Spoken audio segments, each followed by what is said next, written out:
Hi everyone, hope you're doing well. Welcome to my channel, Retro Amir, and today in this video, which is technically my second real video which I'm uploading onto YouTube, I'll be going through some pickups that occurred in Scotland. And don't get me wrong, I didn't go to Scotland to pick these games or this bundle up. I was there for a family wedding during the weekend and I had one day free, and I thought for a few hours I'll do some retro hunting. So the first thing I did when I woke up in the morning, logged into Facebook via Facebook Marketplace and started looking for listings. More specifically, I was trying to target individuals that had bundles or individuals that had multiple listings, because I didn't really want to go to multiple places. I only really wanted to go to one place where I can get quite a few things all at once. So, as you've probably seen by the title of this video, everything that you see was purchased for £300. And in terms of the contents, I got quite a few Nintendo 64 games, Nintendo 64 console, 2 controllers, a Super Nintendo, a few games, and a console and a controller, and also a Sega Mega CD, 2 boxed, which I'll show you later on. But firstly, we'll go through the games with you. Importantly, I was staying, probably not that important, I was staying in Strathaven, and I didn't want to, which is just on the outskirts of Glasgow, and I didn't want to travel more than 30 minutes away.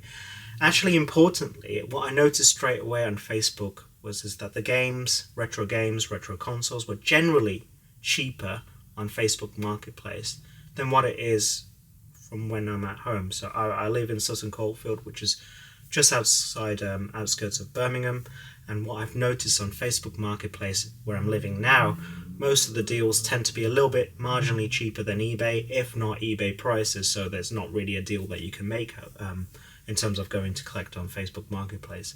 However, in my personal opinion, retro consoles that I could see from this weekend generally seem to be cheaper in Scotland as opposed to where I am located. So we'll go through the N64 games first. So we have Carmageddon 64, Star Wars Rogue Squadron, Duke Nukem 64,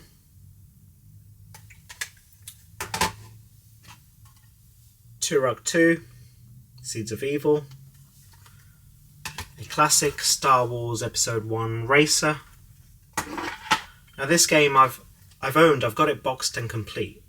I've never actually played it, and that's South Park Chef's Love Shack. So let me know if it's any good, is it worth playing, and if it is good, why.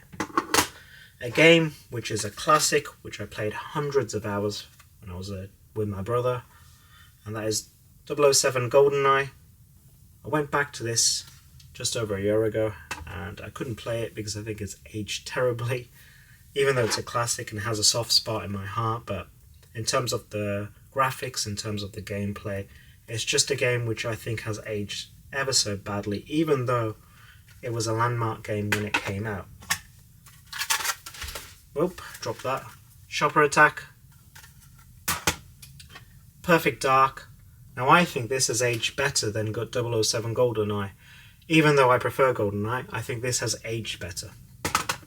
Classic Rareware, Banjo-Kazooie, a game which I don't own, so you can tell me if it's any good.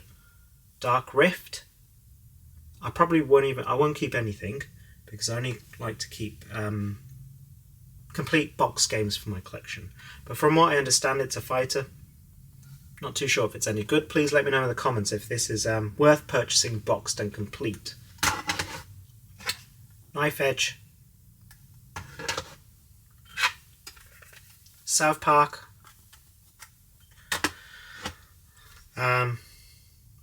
not necessarily a hidden gem, but a great game and a super cheap game, Jet Force Gemini. Classic, Lilac Wars. This is a game that myself and my brother played for hours and hours as a kid, not on the N64, we actually played it on the PS1, and that's World Cup 98.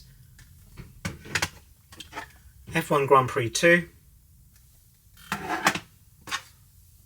Top Gear Rally,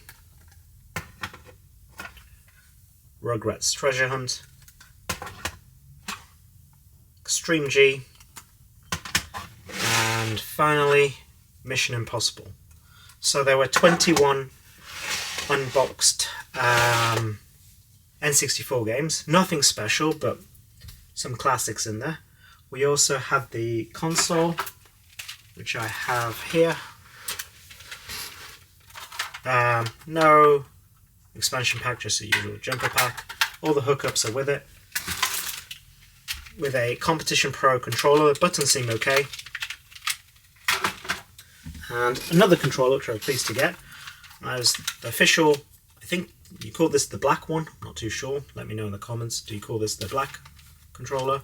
But what it seems that the buttons are like new, and I don't know if you can see in the video, but the stick is extremely tight. So I'm grateful to have that, and this will probably stay in my collection, the controller. All the hookups are with it. Next we have a Super Nintendo, which came with the hookups, but I won't show you the wires, won't bore you. This is the console itself. Yellow, slight marginal yellowing at the front of the console. I don't know if you can see that in the video. But other than that, it's in pretty good shape. No cracks, no damages. Always good to have another Super Nintendo. And it only came with 3 games, but they were good games in my opinion, good classics. Street Fighter 2. Mortal Kombat, and finally Super Mario Kart. So that was the N64 and Super Nintendo bundle.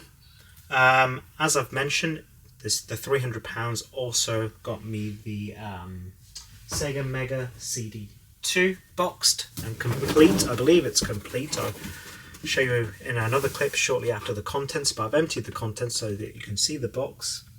Minor damage at the front, slight damage on the top, but other than that, it's in pretty good shape.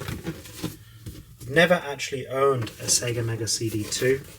I wasn't into Sega when I was a kid, so a Nintendo guy, but I'm appreciating Sega. I love the Dreamcast, by the way, but when I was a younger child, I never really appreciated the Sega Mega Drive. Never even actually knew there was a Sega Mega CD2 out there, Sega Mega CD.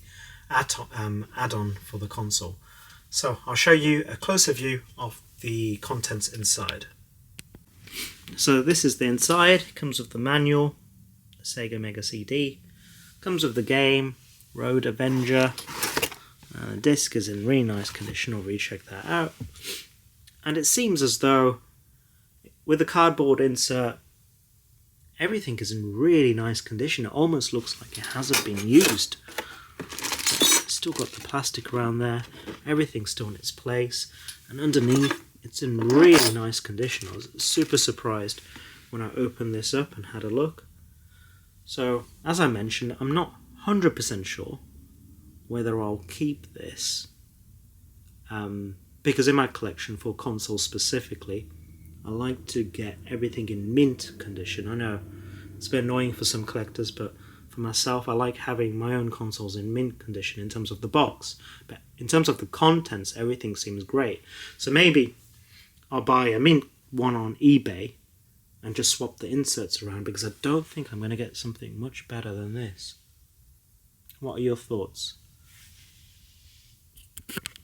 Nintendo 64 games, the console, the 2 controllers, the Super Nintendo, the 3 games, all the hookups, and the Sega Mega CD2 boxed, came to a grand total of £300, which I think was a pretty good deal.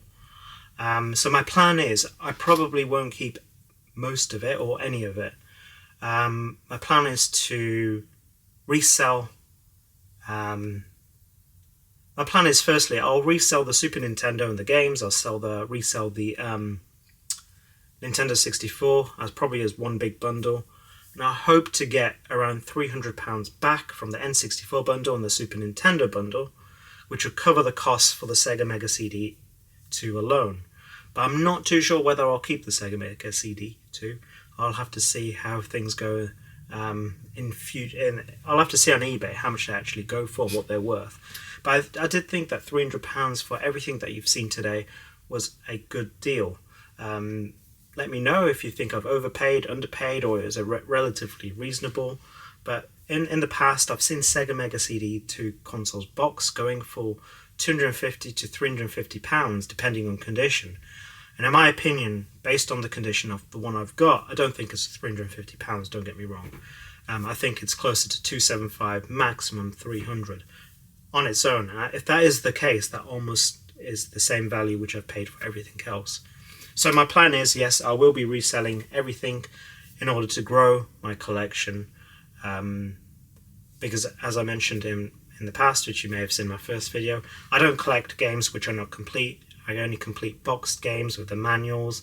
I know it's petty, I know collectors don't like this, and some collectors don't like this, but for my personal collection, I'd like to have everything which is boxed and complete.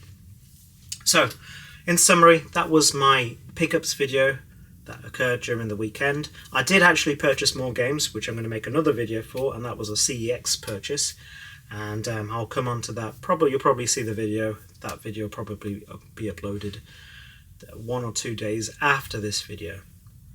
So thank you for staying tuned, and thank you if it's the edit of this video is not the best of quality, but I'm trying. This is my second video, real video, which I'm actually doing on YouTube. So I'd appreciate it that if you could comment on anything that I've purchased, or like, or even subscribe, that would be great. And hopefully I'll catch you for my next video. Take care, guys.